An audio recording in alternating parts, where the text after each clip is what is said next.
الحمدللہ رب العالمین والصلاة والسلام علی سید الانبیاء والمرسلین سیدنا و مولانا و ملجأنا و مأوانا و حبیبنا و طبیب قلوبنا سیدنا و مولانا محمد المصطفیٰ صلی اللہ علیہ وسلم وعلی آلہ الطیبین الطاہرین و ازواجہ الطاہرات امہات المؤمنین واصحابہ الہادین المہدیین واولیاء امتہ وعلماء ملتہ اجمعین اما بعد فاعوذ باللہ من الشیطان الرجیم بسم اللہ الرحمن الرحیم قال اللہ تبارک و تعالی فی القرآن المجید والفرقان الحمید وما ارسلناک الا رحمتا للعالمین وقال في مقام آخر واخفض جناحك لمن اتبعك من المؤمنين صدق اللہ مولانا العظیم وبلغنا رسوله النبی الکریم تمام آباد محبت سے ادب سے شوق سے جھوم کر حضور کی بارگاہ میں درود پاک پڑھیے الصلاۃ والسلام علیک یا سیدی یا رسول اللہ الصلاۃ والسلام علیک یا سیدی یا حبیب اللہ الصلاۃ والسلام علیک یا رحمۃ للعالمین وعلی آلک و اصحابک یا شفیع المذنبین بعد از حمد و صلاۃ معزز و محتشم برادران اسلام، اللہ کے فضل و کرم اور حضور نبی رحمت صلی اللہ علیہ وسلم کی نگاہ فیض کے تصدق سے ایک مرتبہ پھر ایک سال کے بعد اس عظیم الشان رحمت للعالمین کانفرنس رجانہ میں شرکت کی سعادت حاصل ہوئی ہے۔ میں نے بھی آپ سب کے ساتھ مل کے گزشتہ سال قبلہ شاہ صاحب کو یہاں لائیو سنا تھا اور سارا سال کانوں میں ان کی آواز رس ڈولتی رہی، اور پھر سال کے بعد آج دوبارہ یہیں پر انہیں سننے کا موقع ملا۔ تو میں اسے بھی اپنے لیے سعادت سمجھتا ہوں کہ ایک سید ہو، آل رسول ہو، اور اس کی خوبصورت زبان سے سرکار کی ثنا سننے کو ملے، اور پھر شعر و سخن کی باریکیوں سے بھی وہ آگاہ ہیں، اور اللہ تعالیٰ نے انہیں ذوق سلیم عطا فرمایا ہے۔ تو شاہ جی کو سننا اس دور میں بذات خود ایک بہت بڑی سعادت ہے، کیونکہ جو سرکار کے ثناخوان ہیں مل کے کہہ دیں صلی اللہ علیہ وسلم۔ حضور اپنے ثناخوان حضرت حسان ابن ثابت رضی اللہ عنہ کے لیے خود ممبر رکھواتے تھے، اور اپنے سامنے انہیں اپنے ممبر پہ بٹھاتے اور فرماتے اے حسان مجھے میری نعت سناؤ، اور پھر حضرت حسان ابن ثابت رضی اللہ تعالیٰ عنہ حضور کے حکم سے نعت پڑھتے۔ صحیح بخاری شریف کے لفظ ہیں کہ جب وہ نعت پڑھ کے رکتے تو درمیان میں ہم تو واہ واہ کرتے ہیں، داد دیتے ہیں، تو سرکار انہیں فرماتے تھے لا فد فوک یا حسان، اے حسان تیرا چہرہ سلامت رہے جس سے تو میری نعت پڑھتا، اے حسان تیرا چہرہ سلامت رہے جس سے تو میری نعت پڑھتا، تیرے دانت سلامت رہے، تیرے ہونٹ سلامت رہے۔ تو کہتے ہیں حضرت حسان ابن ثابت نے 120 سال عمر پائی۔ بولیے کتنی؟ 120 سال۔ آج ہمارے دانت 40 سال کی عمر میں جواب دے جاتے ہیں، کسی نے 2 دانت لگوا لیے، کسی نے 3 لگوا لیے، کسی کی داڑھیں ختم ہو گئی، لیکن جسے سرکار دو عالم صلی اللہ علیہ وسلم کی دعا ملی، صحابہ فرماتے ہیں 120 سال کی عمر میں حسان ابن ثابت کے چہرے پہ کوئی جھری نہیں تھی، 32 دانت سلامت تھے۔ تو 120 سال کی عمر میں بھی جب حسان ابن ثابت منہ کھولتے تھے تو ان کے منہ سے سرکار کے فیض کی خوشبو آیا کرتی۔ تو یہ فیض تکبیر، نعرہ رسالت، سیدی مرشدی، نعرہ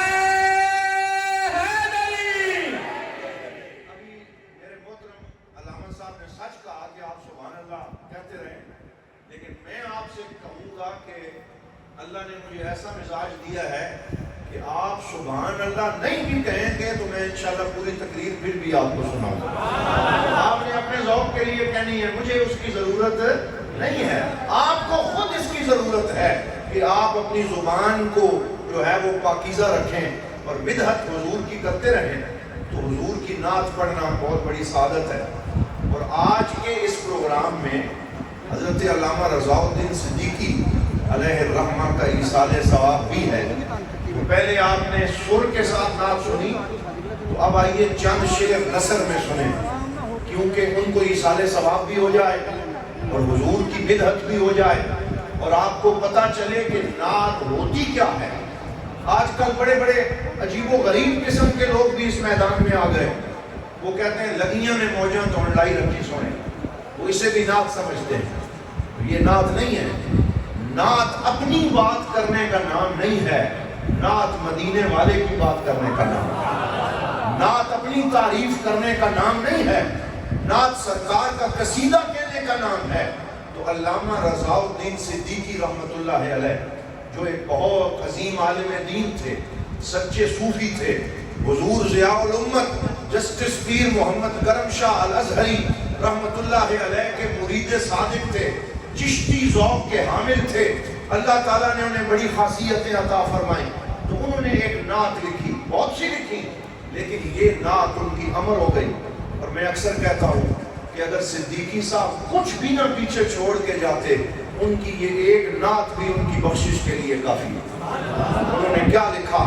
وہ فرماتے ہیں, جب بھی آنکھوں میں تیرے شہر کا منظر جاگے. بولیے, جب بھی آنکھوں میں تیرے شہر کا منظر جاگے, کتنی خوابیدہ تمناؤں کا محشر جاگے. جب بھی آنکھوں میں تیرے شہر کا منظر جاگے, کتنی خوابیدہ تمناؤں کا محشر جاگے. اور ظلمت شب میں ہرا سے وہ ہویدا کرنے, ظلمت شب میں ہرا سے وہ ہویدا کرنے, چاند جس جیسے آغوش صدف میں کوئی جوہر جاگے. اور پھر فرماتے ہیں کہ جس کی چاہت سے اٹھیں مد و جزر سینے سے. مد و جزر یہ سمندر کی لہروں کو کہتے ہیں, کبھی اٹھتی ہیں کبھی بیٹھتی ہیں. تو وہ فرماتے ہیں جس کی چاہت سے اٹھیں مد و جزر سینے سے, چاند جس کے لیے جذبوں کا سمندر جاگے. اور اس یہ شعر سنیں کہ اے مسیحا تیرے تلووں میں اثر کیسا تھا. سبحان اللہ, سبحان اللہ. اے مسیحا تیرے تلووں میں اثر کیسا تھا, خشک لکڑی میں پڑی جان تو پتھر جاگے. سبحان اللہ. یا رسول اللہ, آپ کی تلیوں میں کیسا اثر تھا کہ جہاں آپ قدم رکھتے گئے وہاں زندگی ملتی چلی گئی.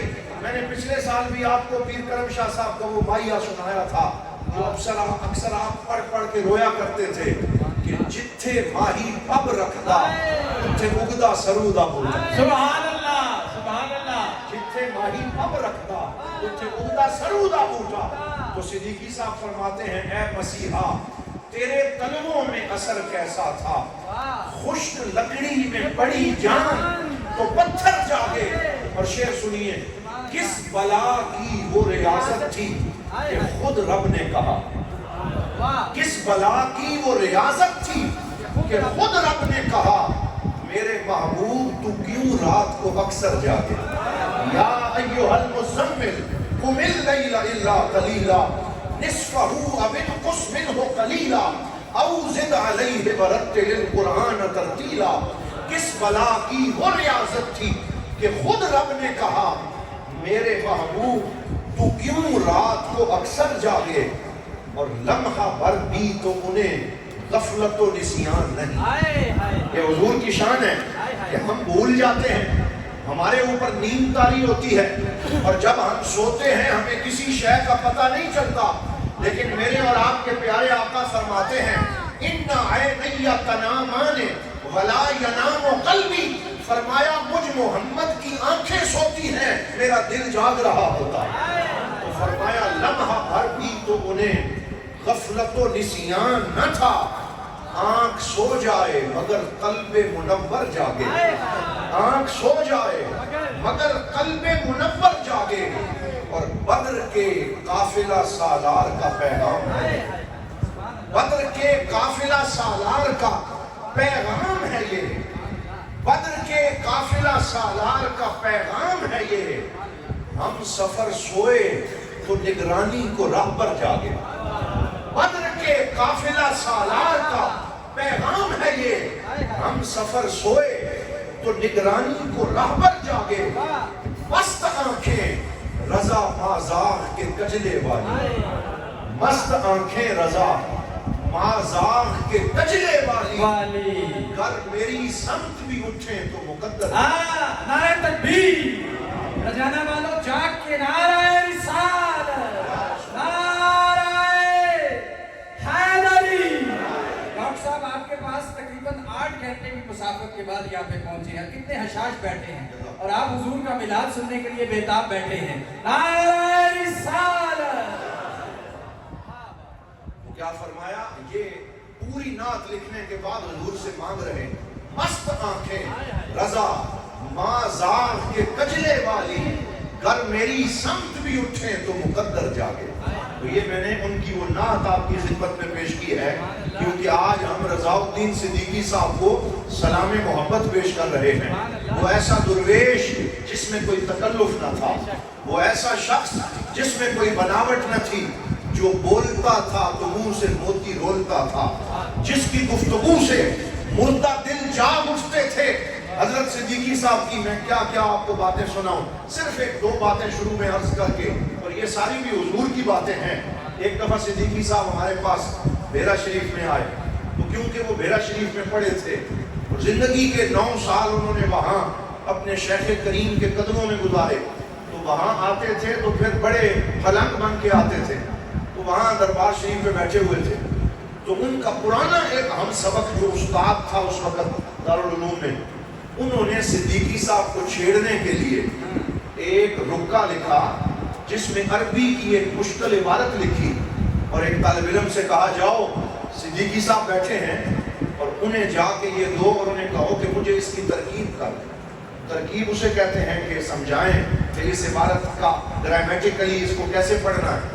وہ گئے، انہوں نے رکا دیکھا تو وہ سمجھ گئے کہ بیچنے والا کون ہے اور مجھ سے کیا تقاضا کیا جا رہا ہے، تو انہوں نے اسی رکے کے نیچے ایک شعر لکھ دیا فارسی کا، فرمانے لگے ما ہرچ خواندہ ایم فراموش کردہ ایم الا حدیث یار کے تکرار نہیں کنیم۔ کہا جاؤ انہیں بتا دو ہم نے جو پڑھا وہ بلا دیا، ہم اب صبح و شام بس یار کی باتیں ہی کرتے ہیں، ہمیں اور کوئی علم کا دعویٰ نہیں ہے الا حدیث یار کے تکرار نہیں کنیم۔ ہم تو صرف یار کی باتیں کرتے ہیں، ہم سے حضور کی بات سنو، ہمیں اور کوئی بات نہیں آتی۔ پھر صدیقی صاحب کا یہ جملہ میلاد مصطفیٰ صلی اللہ علیہ وسلم کی اس کانفرنس میں ایک بہت بڑا سبق ہے۔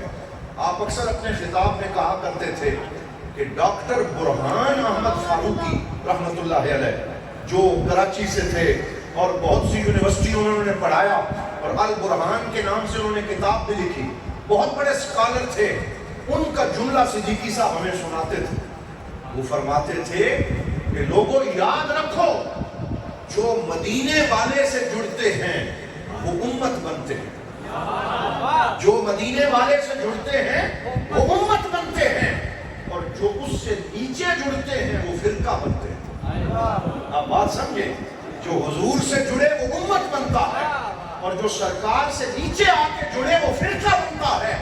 اس لیے اپنی پہلی وابستگی سرکار سے رکھو اور امتی ہو کے اعلان کرو یا رسول اللہ جو آپ کا ہے وہ ہمارا ہے، جو آپ کا نہیں ہے وہ ہمارا نہیں۔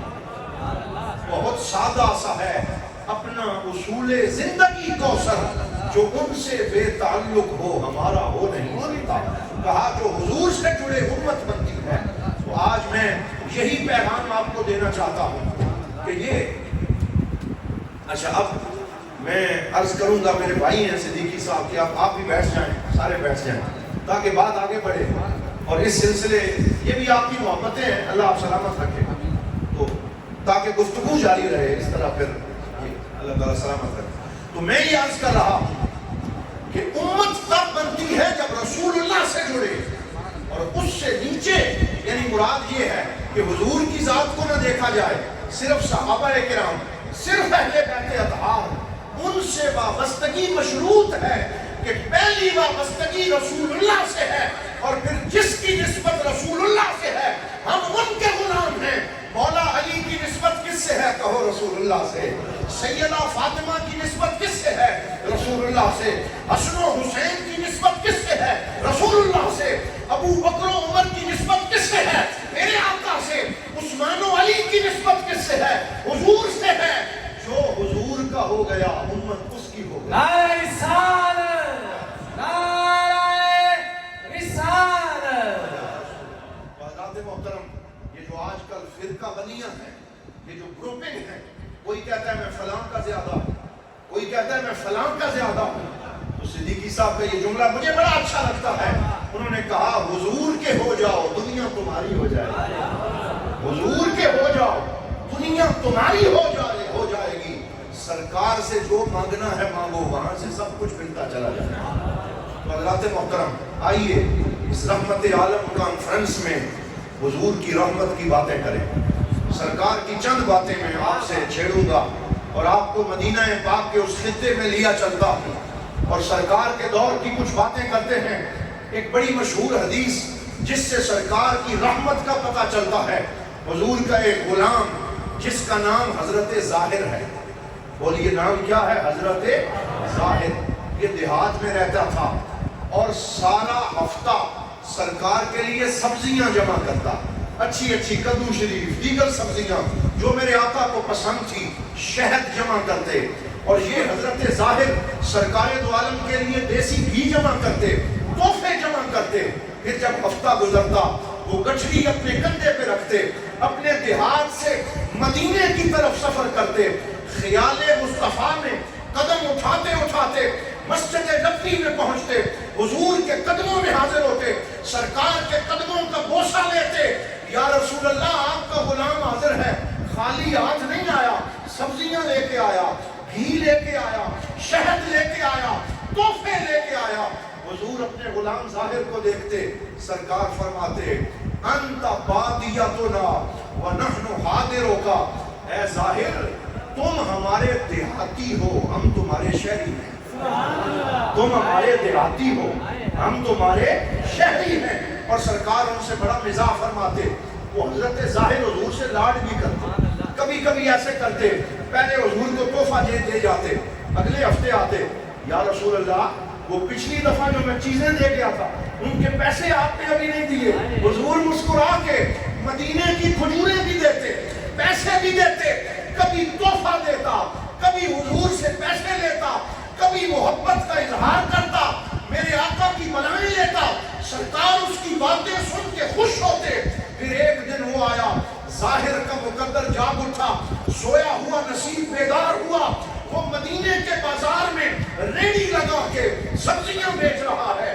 کدو لے لو، سبزی لے لو، فروٹ لے لو، آلو لے لو، وہ آوازیں لگا رہا ہے، اپنے خیال میں مست ہے، تجارت کر رہا ہے۔ میرے کریم آقا، میرے آمنہ کے لال، بے کسوں کے سہارا، ہم سب کے دلوں کی دھڑکن، ہمارے پیارے آقا صلی اللہ علیہ وسلم، وجہ تخلیق کائنات، فخر الموجودات، باعث شرف کائنات، آپ اپنے خرامہ قدموں سے چلتے ہوئے مسجد نبوی سے نکلے، بازار پہنچے، دیکھا آج میرا غلام سبزیاں بیچ رہا ہے، یہاں رزق حلال کما رہا ہے۔ حضور نے کیا کیا؟ حضور پیچھے سے آئے، پیچھے سے آ کے حضرت ظاہر کے دونوں آنکھوں کے اوپر ہاتھ رکھے۔ یہ محبت کا انداز ہے، یہ پیار کا انداز ہے۔ صدقے جائیں اے ظاہر تیرے مقدر کے، کہ کائنات کا راج دلارا، دونوں جہانوں کا سردار، آپ سے کیسی محبت کا اظہار کر رہے ہیں۔ ان کے پیچھے سے آ کے ہاتھ رکھ لیے۔ حضرت ظاہر کو جو ہی لمس مصطفیٰ نصیب ہوا، جو ہی حضور کے ہاتھوں کا لمس نصیب ہوا، خوشبو آئی، اور کہنے لگے خدا کی عزت کی قسم، سرکار کی ہتھیلی ریشم سے زیادہ نرم و نازک تھی، خوشبودار تھی، پیاری تھی۔ میرے آقا کے ہاتھ میں نے جان تو لیا، لیکن میں نے جان بوجھ کے کہنا شروع کر دیا، کون ہے؟ کس نے مجھے پکڑا ہے؟ چھوڑ دو، اس دیا. حضور نے اور بھیجا, میں اور سینے سے لگا, جان بوجھ کے اپنے آقا کے سینے کے ساتھ اپنی کمر لگا دی. میرا دل کرتا تھا یہ چشمے فلک رک جائے, زمین ساکت ہو جائے, اور یہ ہاتھ جو مجھے نصیب ہے, یہ خوشبو جو میرے قریب ہے, یہ حضور کے جسم سے جو لمس مجھے عطا ہوا ہے, زمین و آسمان ساکت رہے اور ظاہر اپنے آقا کے سینے سے لگا رہتا ہے. نعرہ تکبیر, نعرہ رسالت, یا رسول اللہ, آمد مصطفیٰ, مرحبا مرحبا آمد مصطفیٰ. مرحبا مرحبا. ابھی بات آگے جاری ہے. یہ عشق کی بات ہے, یہ محبت کی بات ہے, یہ وابستگی کی بات ہے, یہ کیفیت کی بات ہے, یہ آقا اور غلام کی بات ہے, یہ منگتے اور گدا اور اس کے سردار کی بات ہے. سرکار نے سینے سے لگا لیا اور حضور نے کیا فرمایا؟ حضور نے کیا فرمایا؟ میں یشتری ھذا الغلام, میں یہ غلام بیچنا چاہتا ہوں, کون خریدے گا؟ میں یہ غلام بیچنا چاہتا ہوں, کون خریدے گا؟ حضور ان کی بولی لگا رہے ہیں, حضور ان کو بیچ رہے ہیں. حضرت ظاہر مسکرا کے عرض کرتے ہیں, اذن تاجدنی قاصدا یا رسول اللہ, مجھے بیچیں گے, مجھے کون خریدے گا؟ دنیا کے حالات کا مارا ہوا, زمانے کا دھتکارا ہوا, یہ غریب مفلس اور کنگال منگتا, اسے لینے کے لیے کوئی تیار نہیں ہوگا, میری قیمت کون دے گا؟ حضور نے فرمایا, من یشتری ھذا الغلام, اسے کون خریدے گا؟ یہ محبت کا اظہار ہو رہا ہے. انہوں نے پھر کہا, یا رسول اللہ گھاٹا ہوگا, نقصان ہوگا, مجھے بیچیں گے تو فائدہ نہیں ہوگا. حضور نے کیا فرمایا؟ انت عند اللہ غالی, اے میرے غلام, دنیا والوں کی نگاہوں میں تیری قیمت نہیں لگ سکتی, تیری قیمت اللہ کی نگاہ میں ہے. تو اللہ کا بھی پیارا ہے, اللہ کے رسول کا بھی پیارا ہے. کیا فرمایا؟ تو اللہ کا بھی پیارا ہے, اللہ کے رسول کا بھی پیارا ہے. جو حضور کی نگاہ میں آ گیا, جس کے حضور ہو گئے اس کا زمانہ ہو گیا. بولو, جس کے حضور ہو گئے اس کا زمانہ ہو گیا. حضرت ظاہر کا ذکر محفوظ ہو گیا. آج بھی جب ہم ان کا ذکر کرتے ہیں تو ہمارے سینے کو ٹھنڈک ملتی ہے کہ سرکار ان سے محبت کیا کرتے تھے. اب آئیے ایک اور غلام کا ذکر کرتے ہیں. سرکار دو عالم صلی اللہ علیہ وآلہ وسلم کے ایک اور غلام کی خدمت میں میں آپ کو لیے چلتا ہوں. آج میں آپ کے لیے دو چار ایسی روایات جو ہیں وہ میں لے کے آیا کہ جنہیں میں آپ کی خدمت میں پیش کروں. حضور کے ایک اور غلام ہیں, ان کا نام ہے حضرت فضالہ. پہلے غلام تھے حضرت ظاہر, دوسرے ہیں حضرت فضالہ. ان کا قصہ بھی سنیں, یہ حضور کی رحمت ہے, یہ سرکار کا کرم ہے. فرماتے ہیں, میں کافر تھا, میں مشرک تھا, میں دین سے دور تھا, اور میں اپنے جبے میں خنجر چھپا کے حضور صلی اللہ علیہ وسلم کے پیچھے نکلا, حرم میں پہنچا. حضور طواف فرما رہے تھے اور سرکار دو عالم صلی اللہ علیہ وسلم یا کریم و یا کریم کا ورد کر رہے تھے اور خانہ کعبہ کے چکر لگا رہے تھے. میں پیچھے چھپ گیا, مجھے موقع ملے گا, میں خنجر کا وار کروں گا, میں اپنے انتقام کی آگ بجھاؤں گا. نفرت کا اظہار کر رہے تھے.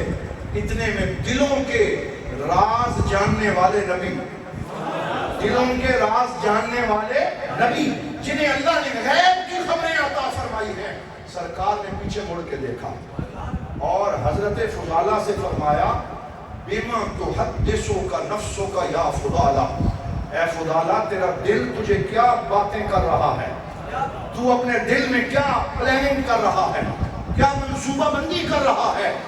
میں نے کہا اذکر اللہ, جھوٹا کہہ دیا, میں تو اللہ کا ذکر کر رہا ہوں, میں تو اللہ کا ذکر کر رہا ہوں. کہتے ہیں سرکار نے اپنا ہاتھ فضا میں بلند کیا. میں نے سمجھا کہ شاید سرکار میری سرزنش کریں گے, شاید مجھے ماریں گے, لیکن وہ ہاتھ آسمان کی طرف سے قریب ہوتا ہوتا میرے دل تک پہنچ گیا, میرے دل تک پہنچا. سرکار نے میرے سینے پہ ہاتھ رکھا. یہ رحمت للعالمین نبی ہے, یہ توڑنے والا نہیں, یہ جوڑنے والا نبی ہے. یہ امت کے دکھوں پہ مرہم رکھنے والا نبی ہے, یہ عطا کرنے والے آقا ہیں. سرکار نے ہاتھ ان کے سینے پہ رکھا اور حضور نے کیا فرمایا؟ سارے مل کے کہہ دو صلی اللہ علیہ وسلم۔ حضور صلی اللہ علیہ وسلم نے فرمایا، پہلے ان کے سینے پہ ہاتھ، اتق اللہ یا فضالہ، اے فضالہ اللہ سے ڈرو، تقوی اختیار کرو۔ پھر حضور نے آسمان کی طرف دیکھا اور فرمایا اللہم اذہب الغل من صدر فضالہ، یا اللہ پہلے جیسا بھی تھا، مشرک تھا، دشمن تھا، کافر تھا، اب تو میرا ہاتھ اس کے سینے میں لگ چکا ہے، اب تو میری نظر اس پہ پڑ چکی ہے، یا اللہ فضالہ کے دل سے نفرت کو دور کر دے، اس کے سینے میں مجھ محمد کی محبت کو ڈال دے۔ حضور نے ان کے لیے دعا مانگی۔ حضرت فضالہ فرماتے ہیں جب میں آیا تھا میری آنکھوں میں سب سے زیادہ غصہ حضور صلی اللہ علیہ وسلم کے دین کے لیے تھا، لیکن جو ہی حضور کا ہاتھ میرے سینے پہ آیا تو مجھے کائنات میں سب سے زیادہ محبوب ہستی حضور کی ہو گئی۔ سینے میں حضور کی محبت نے ڈیرا لگا لیا۔ غم طمانیت و تسکین میں ڈھل جاتے ہیں، جب گرم ہوتا ہے حالات بدل جاتے ہیں۔ اس میں احمد کا وظیفہ ہے، ہر ایک غم کا علاج، لاکھ خطرے ہو اسی نام سے ٹل جاتے ہیں۔ اور آپ پڑے ہیں تیرے قدموں میں، یہ سن کر ہم بھی تیرے قدموں میں جو گرتے ہیں سمجھ جاتے ہیں۔ یا رسول اللہ ہم بھی آئے ہیں، یہ رجانا والے بھی آئے ہیں، ہم سب غلام حاضر ہیں۔ جو نظر فضالہ پہ ڈالی تھی آج ایک نظر ان پہ بھی ڈال دیں۔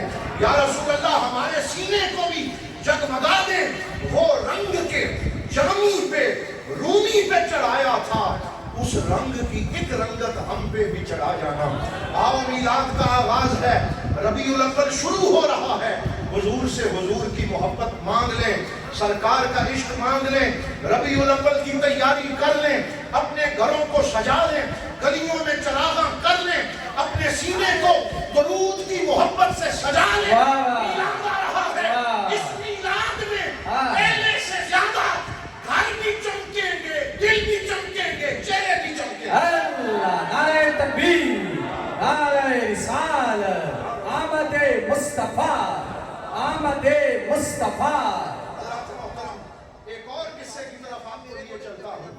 یہ قصے اخبار جہاں کے قصے نہیں ہیں، یہ نوائے وقت کی داستان نہیں ہے، یہ کسی ڈائجسٹ کی کہانی نہیں ہے، یہ میرے پاک نبی کی احادیث ہیں جو میں آپ کو سنا رہا ہوں۔ یہ حضور کی باتیں ہیں، یہ سرکار دو عالم صلی اللہ علیہ وسلم کا کرم ہے۔ میں سناتا رہتا ہوں، ایک یہودی غلام جس کی عمر 18 سال ہے لیکن ہے یہودی۔ ابھی آپ ایک ہندو کی بادشاہ صاحب سے سن رہے تھے، وہ یہودی ہے، وہ مدینے میں رہتا ہے، لیکن یہودی ہو کے اس کی نظر مدینے کے تاجدار پہ پڑ گئی اور حضور کی زلف گراگیر کا اسیر ہو گیا، دیوانہ ہو گیا۔ صبح و شام حضور کے گھر کے چکر لگانے لگا، سرکار دو عالم صلی اللہ علیہ وسلم کا غلام بن گیا۔ لیکن وہ آتا، حضور کو پتا تھا کہ یہودی ہے، لیکن سرکار دو عالم اس کی محبت کا احترام کرتے، اسے پیسے دیتے، جاؤ میرے گھر کی فلاں چیز لے آؤ، جاؤ میرا فلاں کام کر دو۔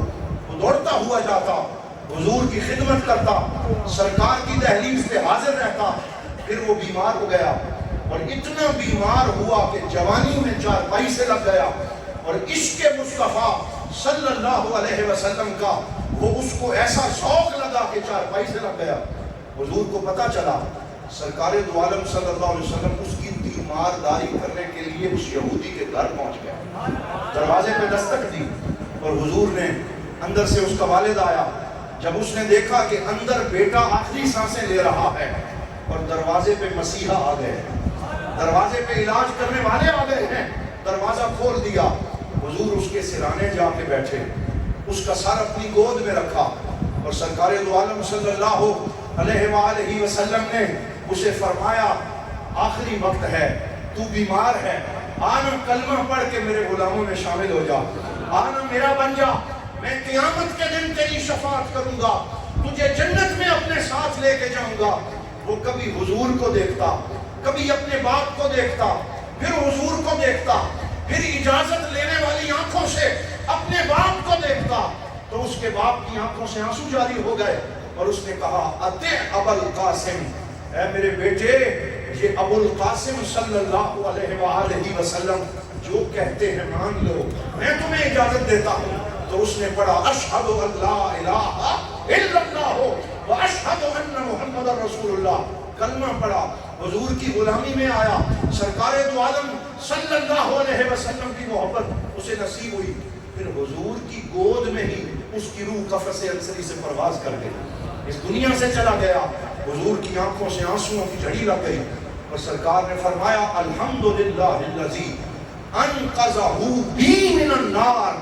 فرمایا یا اللہ تیرا شکر ہے تو نے میرے اس غلام کو موت سے پہلے میری غلامی عطا فرما کے جنت کی بہاریں عطا فرما دی. سبحان اللہ. یہ حضور صلی اللہ علیہ وآلہ وسلم کا کرم ہے. غزوہ احد کا موقع ہے اور آپ جانتے ہیں کہ غزوہ احد میں بازی پلٹ گئی تھی اور تیر اندازوں کا جو جتھا سرکار نے ایک ٹیلے پہ کھڑا کیا تھا، انہوں نے سمجھا کہ ہم جنگ جیت گئے. انہوں نے وہ جگہ چھوڑ دی اور جگہ چھوڑنے کی وجہ سے حضرت خالد بن ولید جو بھی مسلمان نہیں ہوئے تھے وہ پیچھے سے مڑ کے آ گئے، دوبارہ حملہ کیا. جیتی ہوئی جنگ ہار میں بدلنے لگی، مسلمان شہید ہو کے گرنے لگے. 70 صحابہ شہید ہوئے. حضرت سیدنا امیر حمزہ رضی اللہ تعالی عنہ شہید ہوئے، حضرت مصعب ابن عمیر شہید ہوئے، بہت سے صحابہ شہید ہوئے. وہ ظالم اور بدبخت میرے پاک نبی کے وجود تک جا پہنچے.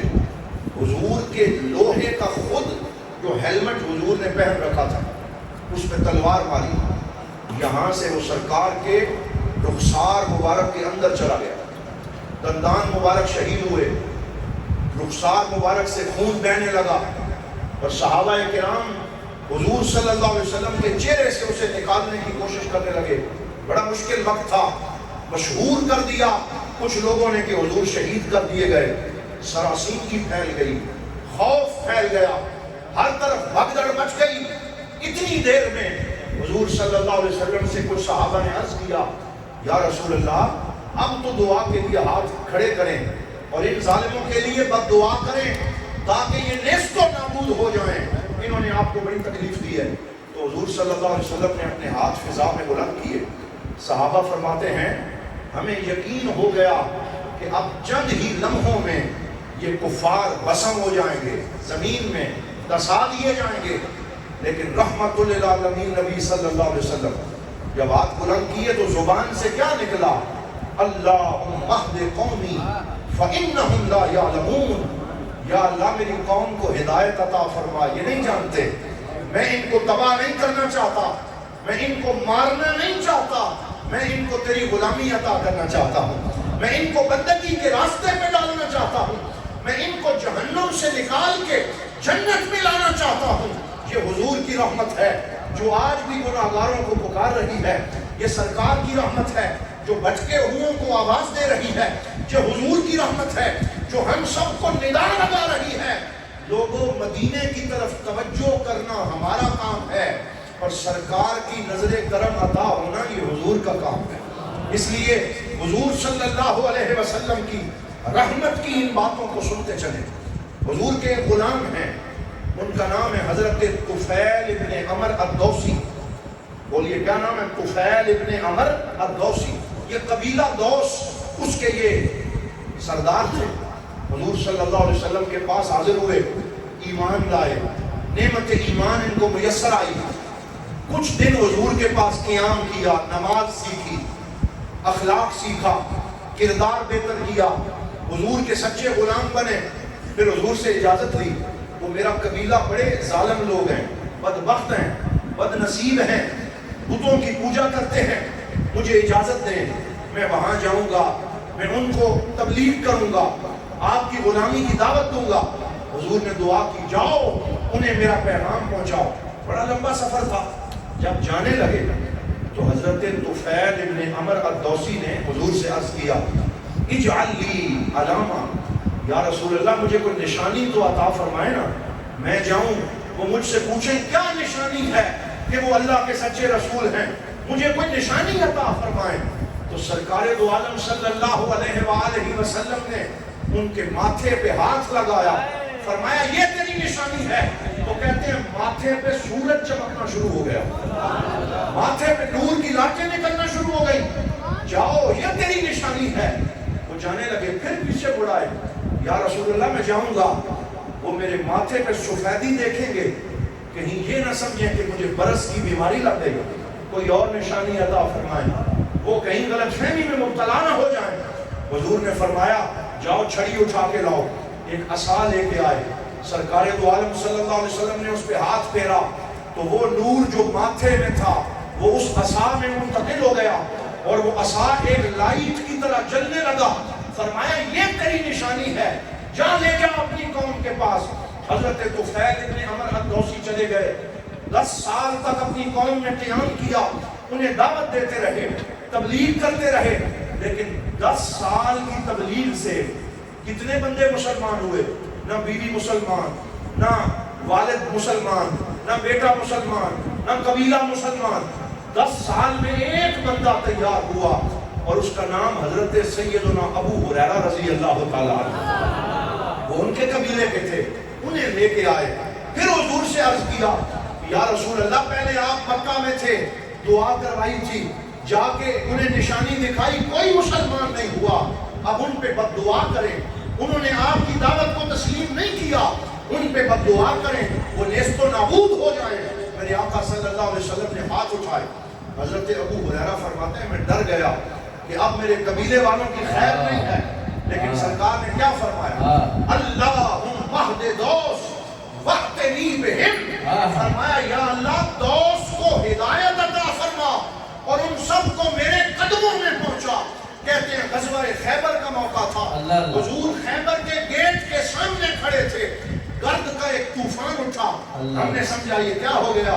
حضور نے فرمایا یہ ہوا نہیں ہے, یہ طوفان نہیں ہے, یہ طوفان باد و بالا نہیں ہے, یہ طفیل کا سارا قبیلہ میری غلامی میں, یہ طفیل کا سارا قبیلہ میری غلامی میں آ رہا ہے.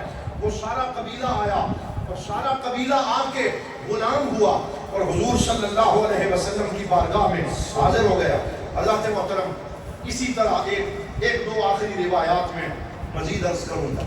حضرت عباس رضی اللہ تعالی عنہ حضور کے سگے چچا جان, آپ نے ان کا نام سن رکھا ہے, حضرت عباس ابن عبد المطلب رضی اللہ تعالی. یہ پہلے مسلمان نہیں ہوئے, بہت لیٹ مسلمان ہوئے, حتیٰ کہ جب غزوہ بدر ہوا تو جو لوگ جنگ کرنے آئے تھے ان میں حضرت عباس بھی شامل تھے.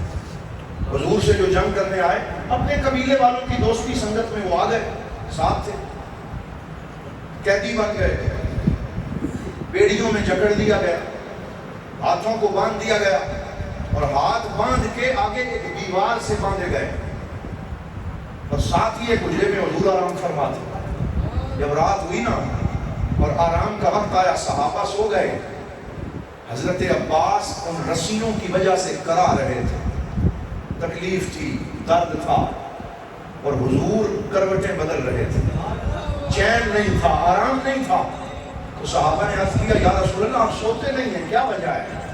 فرمایا میرا چچا تکلیف میں ہو اور میں سو جاؤں, میرا چچا تکلیف میں ہو میں سو جاؤں. انین عباس یوقظنی, یہ جو میرے چچا کا کرہنا ہے یہ مجھے تکلیف دیتا ہے. تو صحابہ گئے, رسیاں ڈھیلی کر دی, رسیاں کھول دی, انہیں آرام سے بٹھا دیا. سرکار دو عالم صلی اللہ علیہ وسلم آرام سے سو گئے. صبح اٹھے, حضرت عباس اور دیگر قیدی حاضر ہوئے. حضور نے فرمایا دو ہی راستے ہیں, میرا قانون سب کے لیے برابر ہے, یا فدیہ دے دو یا 10 مسلمانوں کو پڑھنا لکھنا سکھا دو, تمہیں آزاد کر دیا جائے گا. سارے کوئی فدیہ دے رہا تھا, کوئی بچوں کو پڑھانے کی بات کر رہا تھا. حضرت عباس آگے آئے اور عرض کیا یا رسول اللہ میرے پاس پیسے ہی نہیں ہیں, میں فدیہ کیسے دوں, میرے پاس کچھ نہیں ہے, میں فدیہ کیسے دوں. اب سرکار صلی اللہ علیہ وسلم نے اپنا معجزہ دکھا رہے ہیں.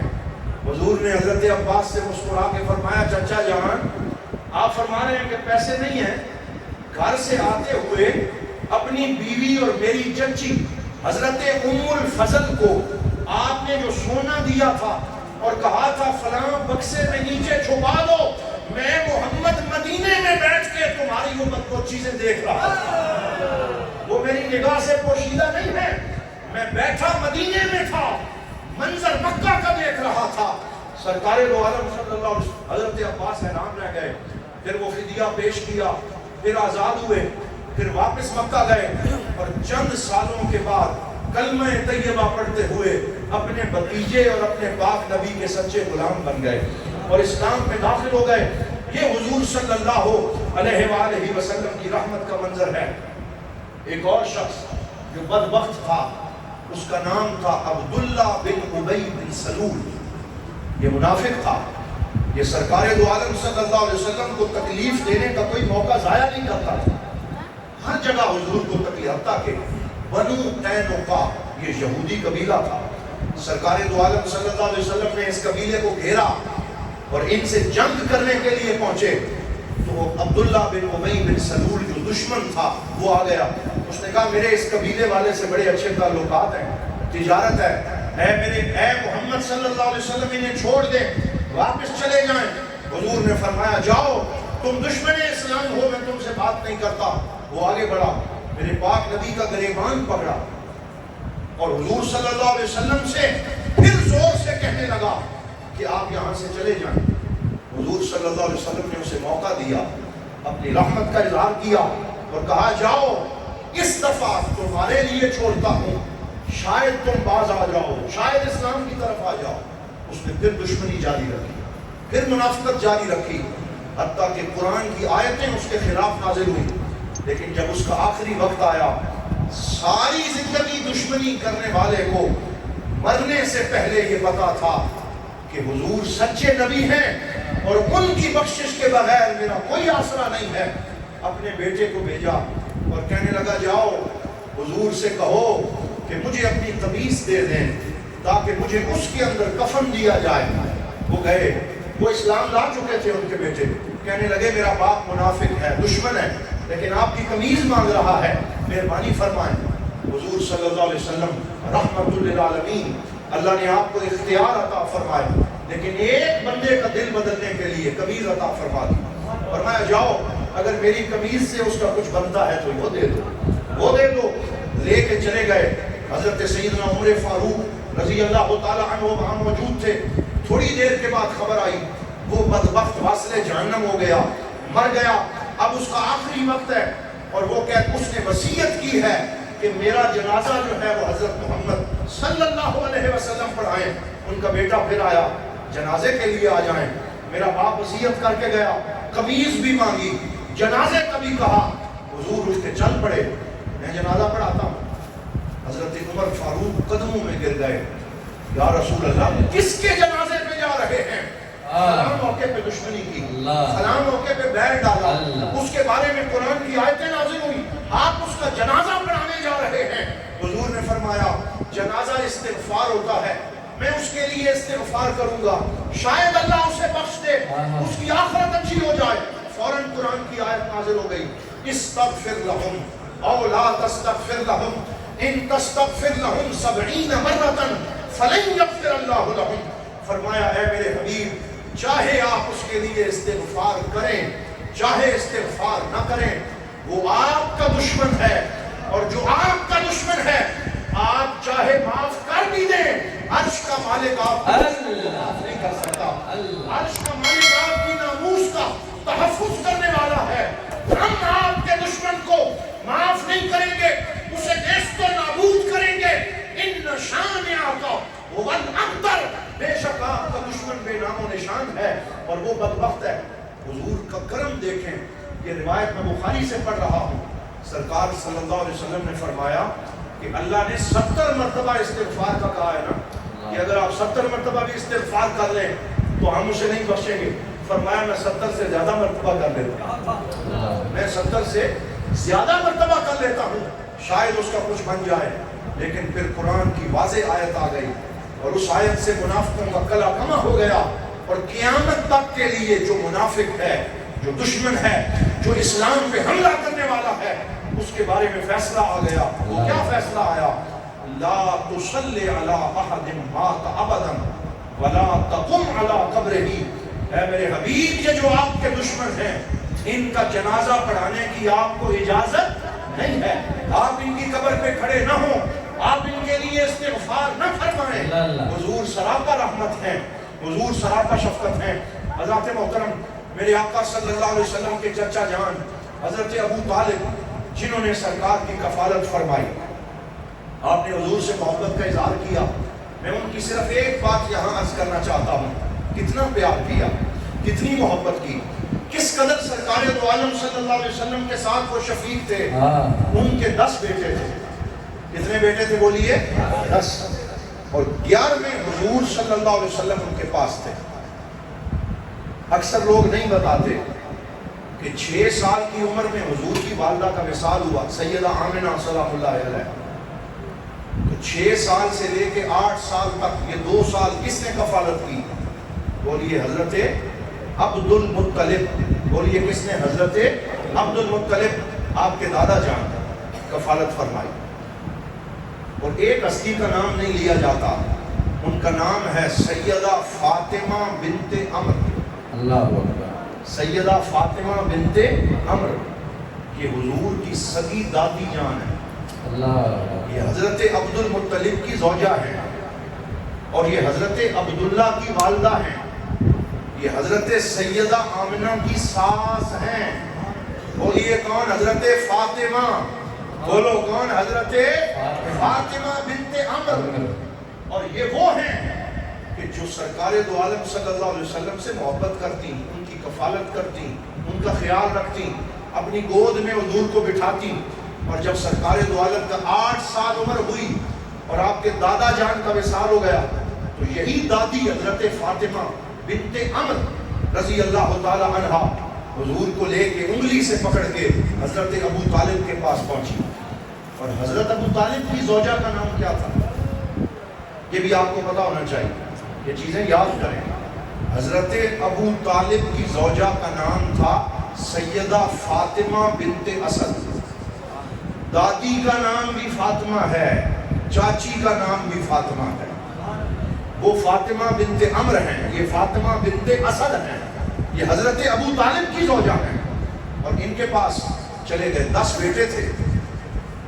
اور راوی فرماتے ہیں کہ کیفیت یہ ہوتی تھی, اور جو فرمائیں کیفیت یہ ہوتی تھی کہ 10 بیٹے تھے اور لنگر تھوڑا تھا, کمائی تھوڑی تھی, کھانا پکتا تھا. کبھی کبھی 10 بیٹوں میں جھگڑا ہوتا تھا. یہ روایات ہیں, جیسے گھروں میں ہو جاتا ہے بچوں کے درمیان, یہ میں نے کھانا ہے, یہ میں نے کھانا ہے.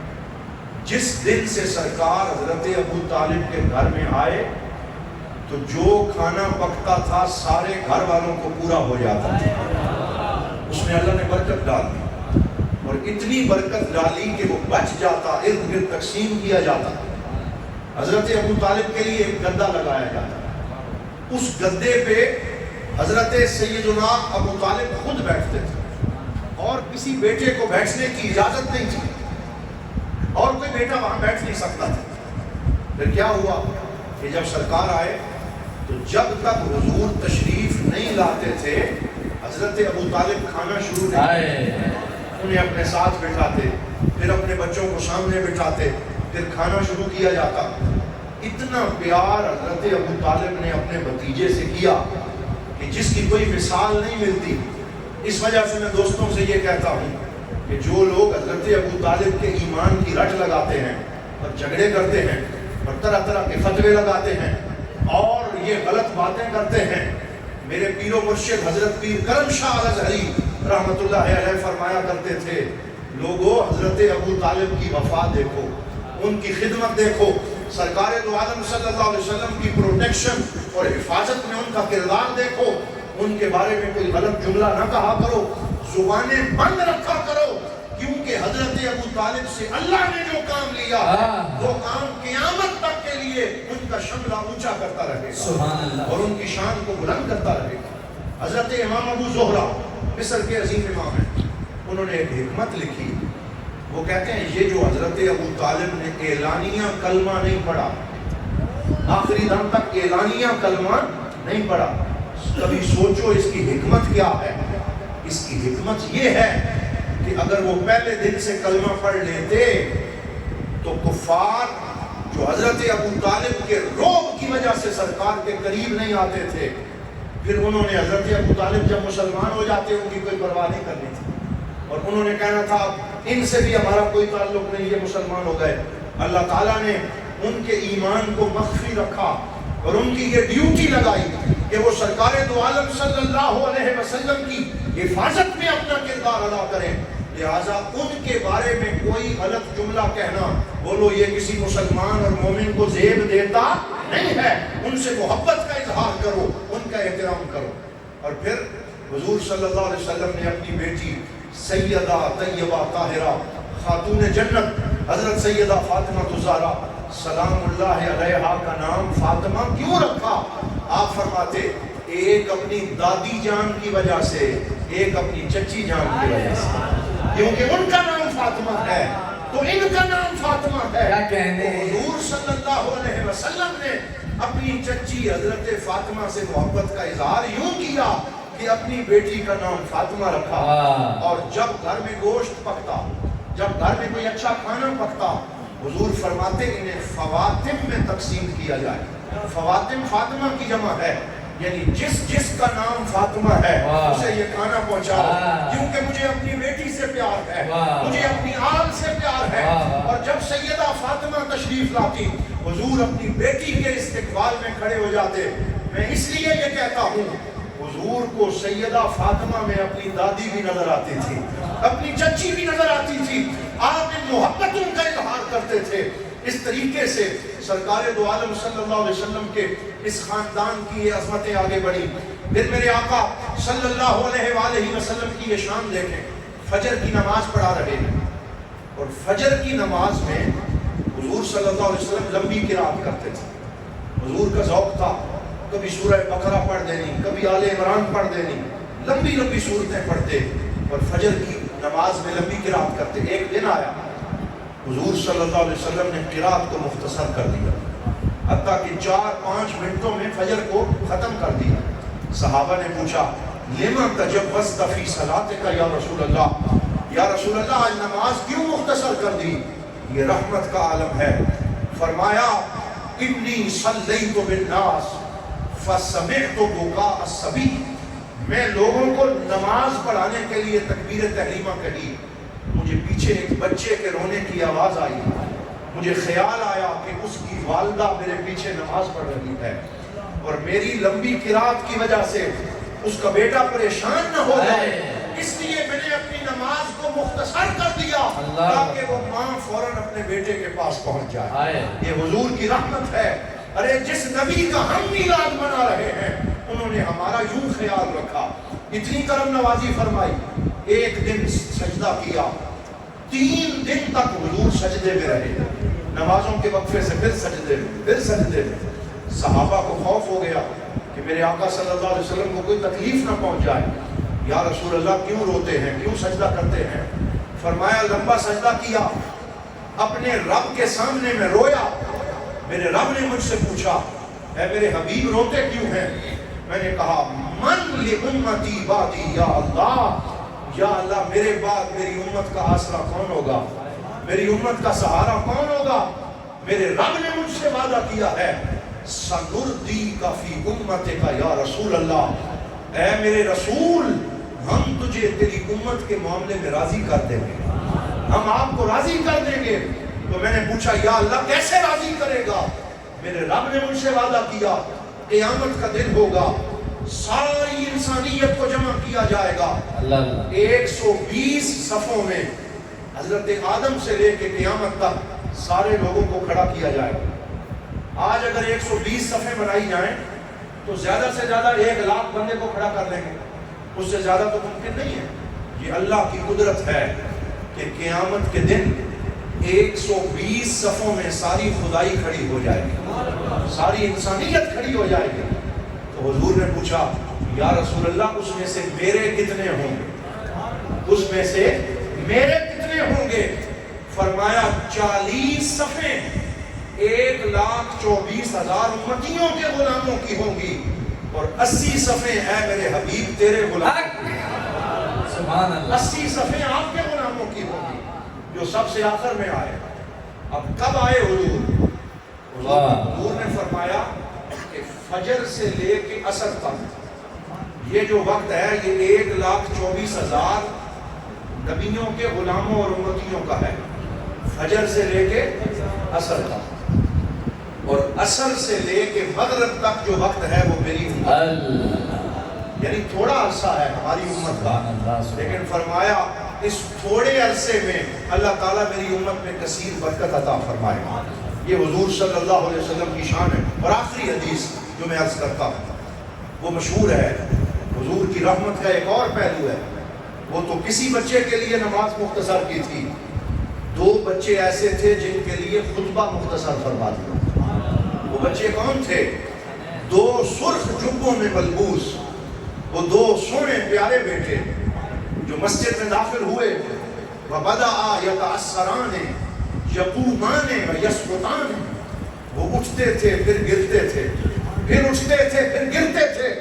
حضور جمعے کا خطبہ دے رہے تھے، میرے آقا نے اپنے نواسوں کے لیے جمعے کا خطبہ چھوڑ دیا، ممبر سے اٹھائے، صحابہ کی صفوں سے گزرتے ہوئے ان دونوں کو جا کے اٹھایا، اپنے سینے سے لگایا، پھر ان کا ماتھا چوما، پھر واپس آ کے ممبر پہ بیٹھے.